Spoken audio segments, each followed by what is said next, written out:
Hello everyone and welcome back to another book review. Today I am going to be reviewing Magic in Merlin's Realm, a history of occult politics in Britain, and this is by Frances Young. I listened to this in audiobook format, and this is a 400 plus page academic book discussing the way that magic and the occult influence politics in Britain from about the 5th century to modern times. So as you can imagine, this was very academic. This was a very deep book, a very broad book, actually, I should say, and I'm going to try to condense my favorite parts of this book, an overview of what you can expect from this book, as well as my thoughts and feelings into a book review. So buckle up, I have my pages and pages of notes, and we are going to discuss how I felt about magic in Merlin's Realm.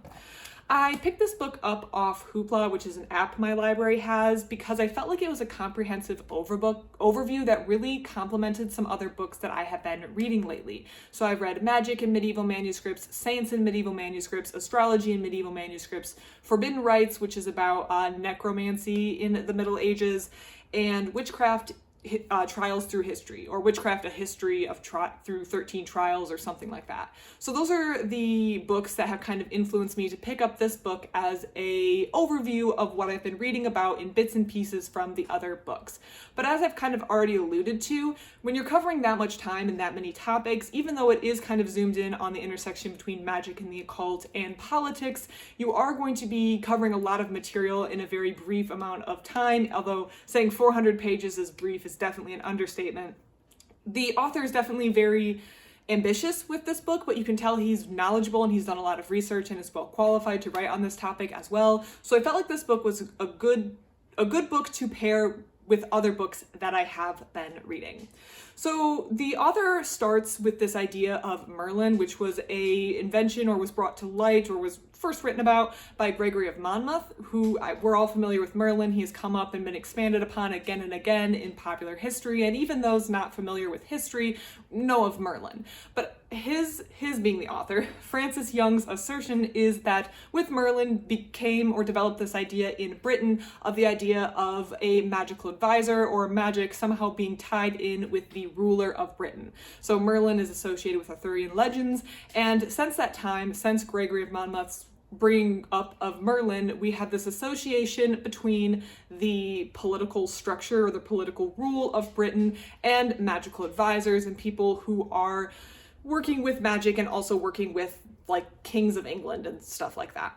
Not just the kings, we're not just focusing on kings, but the monarchy was very important throughout a lot of British history, so they come up a lot. So in addition to these magical advisors and the king, we also have ideas such as treason, warfare, and different ways that different magical users or people using magic could influence the political realm. So not just the leaders, not just the advisors, but also these other things that impact the political structure of Great Britain. So to start with, we're just going to clarify a few concepts. Occult doesn't necessarily mean supernatural, it just means hidden. And we are kind of backwards or retroactively applying terms that we know today to this world, and they may not have been the terms that were used by the people in this time. There is a focus on the Middle Ages and also the interregnum and is it called the Restoration, but the book does span from 5th century to modern times. So in some cases we are taking more modern terms and applying them backwards, but the author, I think, is just okay with it. We're going to have to accept this. I think maybe that will bother more people if they're more academically bent, but for me, I didn't really mind. I was like, I'm okay with using these more modern terms to explain this phenomenon.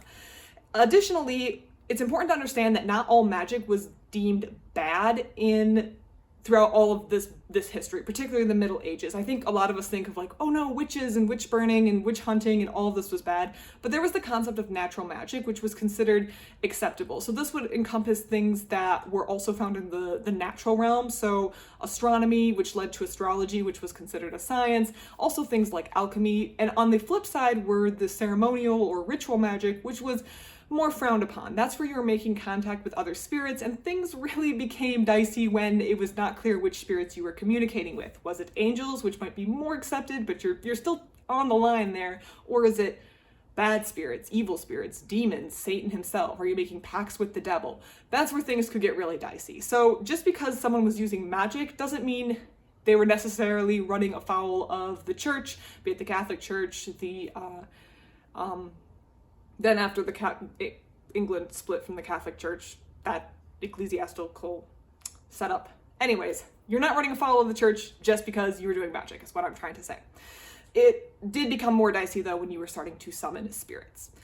So the author also takes some time at the beginning to discuss the fact that throughout history, sometimes as we moved into more modern times, we began to think of magic, the occult, as barbaric, as not worthy of study, because obviously there was no power there, so there's no reason to study it. But this is kind of applying our modern idea backwards, and the author makes a really good point where he says, if people believed there was power there, then it became a conduit of perceived power. So because people believed there was power in the occult and magic, you could use that to gain personal power and influence. So whether or not there was any truth to any of the magical powers employed throughout history, the fact that people believed there was power meant that it actually had an impact on the political system, whether it be kings, queens, rulers, warfare, anything. So the perception of power is really what mattered more than whether or not any of this was actually true.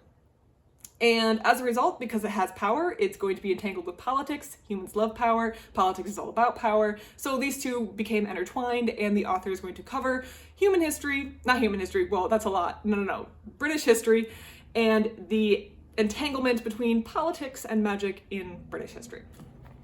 So now let's start with the timeline, and I'm just going to hit some of the more interesting points to me, or kind of a brief overview of this. This probably took up, of the 10-hour audiobook, probably like 8 hours was this middle section, which was just timeline.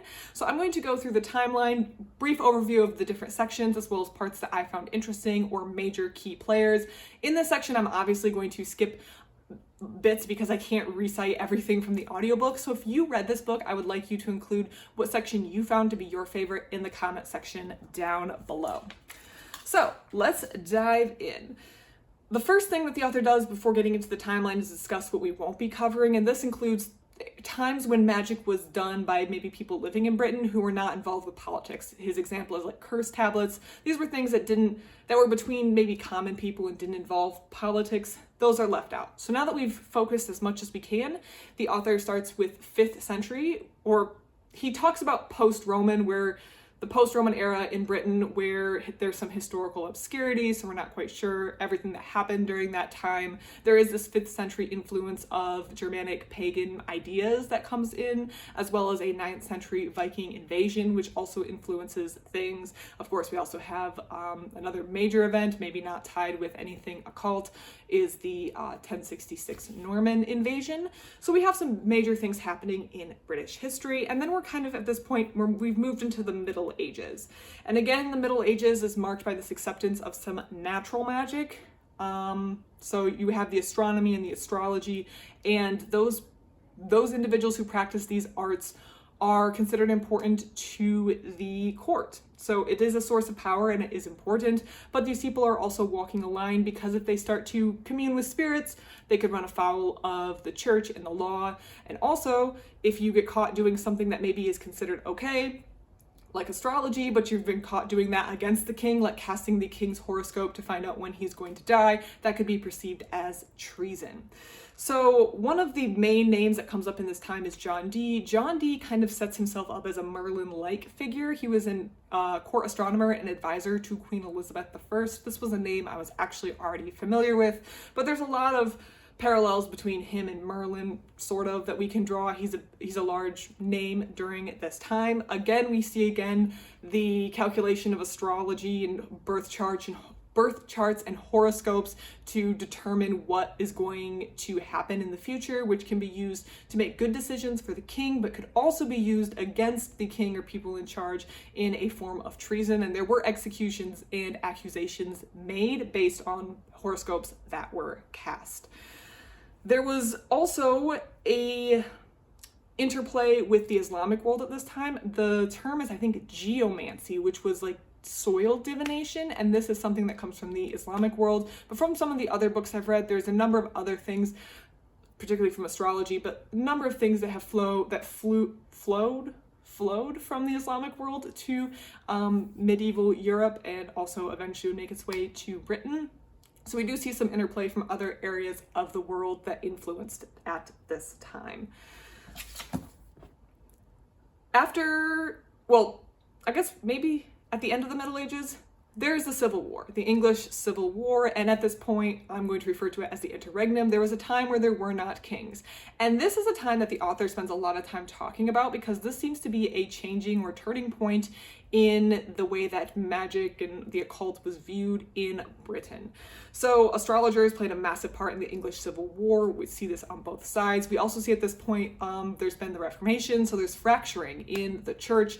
Not only there's already been fracturing in England due to King Henry and his desire to attain a divorce from, I think was it Catherine of Aragon who he's trying to divorce.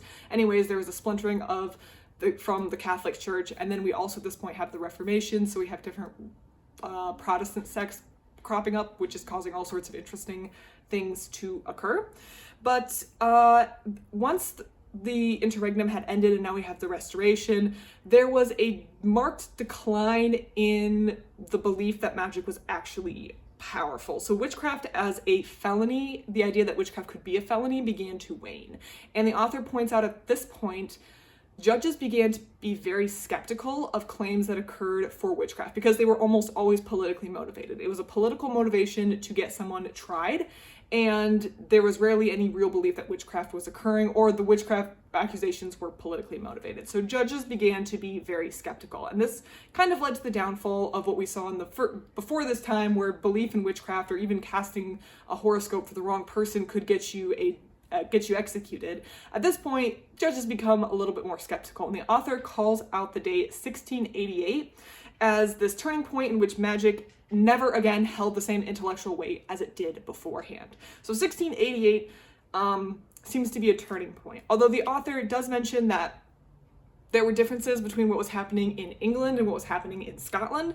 So there were differences, but there is this turning point, and that is an inflection date for this topic. But not to be dissuaded, 1688 is not the end of this book, because there's a lot of other times in which the occult becomes mixed with British history. And the author takes some time to discuss spiritualist mediums and ghosts. So even after we had this downfall of magic, there was this interest in speaking with ghosts, speaking with the dead, speaking through spiritualist mediums, and the author talks about how almost all occult traditions today trace their roots back to the 1800s. So this is something that was cropping up. Some big names during this time include like Aleister Crowley, who that's a name most of us are familiar with. And this comes right into the World War. So just like in the Middle Ages, where we have examples of people using witches to try to fight battles, or to maybe we're going to bring a witch in, or a cunning woman, or whatever we want to call her, to maybe curse someone else. There's been a long history of using magic or the occult in warfare. World War II is no exception. Of course, now people are trying to pass themselves off as reason, or they're not susceptible to these superstitious things. But when there's war, there's quite a bit. You're willing to do a lot more to get your way in war, and the world wars are no exception. The example they discuss that reminded me of some more modern examples was there was a casting of Hitler's horoscope for, I guess the British government thought that could be helpful in some way. That actually reminds me of this influx of psychics in investigations, and that's modern days. And I say influx as though it has changed, but you see on the news, maybe a kid has gone missing, and now there's a psychic who's claiming you'll find him in a blue car with a man with long hair, or just, psychically communicating. And I don't think there's really strong evidence that a psychic has ever cracked a case. I think that does not seem to be clearly documented in any case, but there seems to be this idea that, well, it can't hurt. And I don't know if that's exactly a true statement, but when you're dealing with something like a missing person, maybe there's this idea that you might as well try everything and see what sticks. And that was kind of the idea that I got, or the sense that I got from this casting of Hitler's horoscope, that maybe we'll just try something and see if it sticks. Maybe it will bring up something. But this section on World War II actually connected with another book that I read called Witchcraft, A History in 13 Trials by Marion Gibson, which is one of the inspirations for picking up this book. And it revolves around Helen Duncan. So Helen Duncan was a medium, and she had herself in some hot water because she predicted during one of her sessions that there was a sinking of a ship, and the ship had sunk, but the sinking of this ship was not public knowledge. Now, I believe the idea is that she somehow was privy to this knowledge and therefore was able to accurately predict the fact that the ship had sunk, but the British intelligence was not pleased with this because at one hand, they think, well, how do you know that information? But two, it's very clear that a military secret has been let out. That's what I think the real fear was around her. So she was actually sentenced under the Witchcraft Act of 1735. She was one of the last people prosecuted under this, and she was given, I think it was a 9-month sentence. And the Witchcraft Act, by being prosecuted under that, it was kind of sensationalized that she had done witchcraft, although the Witchcraft Act and the wording of it says that you are being penalized or you're being found guilty because you pretended or you falsely pretended to bring forward spirits to do spirit things. And what they were kind of accusing Helen Duncan of is basically revealing a military secret under the guise that she had brought forward a spirit to do this psychically. So Helen Duncan is a big name. She comes up again, and she was one of the last people prosecuted under this act, which actually wound up being, I think it was repealed or changed or modified in 51 or something, so after World War II. But she caused a bunch of commotion and is kind of one of those intersection of passing off knowledge that she somehow had obtained, confidential knowledge of the sinking of a ship, as her being psychically able to predict things or know things, and that landed her in trouble with the military. The author then moves into more modern topics like fringe political ideas. He talks about Brexit. He talks about the need to form task force and the continued abuse of children throughout the world who are accused of witchcraft. I know that's a large problem, particularly in Africa. That was also covered in the Witchcraft, A History of 13 Trials, but there is continuation in parts of the world of the belief that children could do witchcraft and they were killed because people were scared of them or wanted to stop them. So this is a known problem in some areas, and he talks about some of these issues as well. After all of this, the author breaks down this whole 400-page book into a section of 8 bits that he finds most important, or kind of 8 ideas that are the biggest takeaways from this book. The first is there was this idea of an occult advisor. This is originally through Merlin, but also includes individuals like John Dee, who are able to inform a ruler of different things through their occult knowledge. We have the idea of the ruler as a benevolent benevolent user of magic. And this could include things like the king's touching, where you would receive something touched by the king and that could protect you. So the fact that the ruler could wield magic. Also the idea of the ruler being a witch or a victim. So the fact that a ruler could be affected by magic, both, or wield it for themselves. And this could be, an example of this would be the prosecution for treason of casting a king's horoscope for the idea of trying to overthrow them. The idea of occult as treason, so that ties into that. Things you could do with magic could be perceived or prosecuted as being treasonous. Occult in warfare, and this spans from the Middle Ages all the way up to World War II, where we have the idea of casting Hitler's horoscope and Helen Duncan receiving or somehow knowing classified military information. It had a large impact in that. Then there is the idea of occultism and political secrecy. Then we have the occult and its association with saviors, and this stems from the Arthurian myth that there would be the savior who brings back the good old times, and this could be predicted. The author talks about how maybe this is less Merlin today, and maybe more someone who embodies the ideals of someone else who is well known in British history. The example he gives might be Churchill. And then finally, the danger of magical quietism, which is the cost of occult in politics, which is while waiting for a magical response, you seek to do anything that is action-based. And that's something that maybe people wanted to prevent rulers throughout time from doing. Relying on their magical advisors from doing something means that they wouldn't do something physically or take action that they need to take action for to prevent something from happening. So instead of maybe waging war with someone they should to gain land, maybe they relied on their magical advisor, and that was a cost, you could say. So a lack of action was maybe a danger of bringing the occult into politics, and that was something that you'd have to balance throughout. All right, that was the speed run of 1,000 years of British history, 1,000 plus years of British history, and the way that occult and magic played into politics. Overall, I felt this was a fantastic overview. I did listen to this via audiobook, and I think the audiobook format made the academic style more digestible. I do listen to my audiobooks at 1.1 speed, just enough to stop the weird pauses that I feel like the authors take between chapters. But at this book, because of its academic nature, I frequently had to slow down to regular pace, and I was rewinding frequently. And I did also take plenty of notes, as you can see here, throughout, because I felt like there was a lot I wanted to retain. Well, obviously I want to retain everything from the book, but I felt like taking notes was very helpful. I also frequently would compare and stop to look up things in Wikipedia, and that just was something that I found helpful throughout reading this book. I think when you read this book, there's definitely going to be time periods that maybe you are more interested in than others, although I found much of it quite interesting. Definitely the interregnum and restoration was probably the least interesting to me. So I felt like those are the sections I wasn't disinterested, but I was less interested, and the section around World War II is actually surprisingly more interesting than I thought it would. I don't necessarily have a strong interest in World War II history. I'm not disinterested. It was a very important time in our history, but I don't have like a particular special interest, or I don't read a lot of books on that, so I was surprised at how interesting I found that to be. And I think that when you read this book, you may find different sections more interesting. So I want to hear from you. What sections did you find most interesting? What sections did you find least interesting?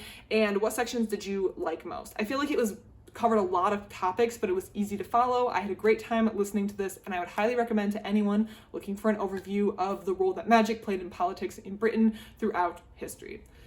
As always, thank you so much for sitting through this book review. I would love to hear your thoughts and comments in the comment section down below. Thank you so much. Have a great rest of your day.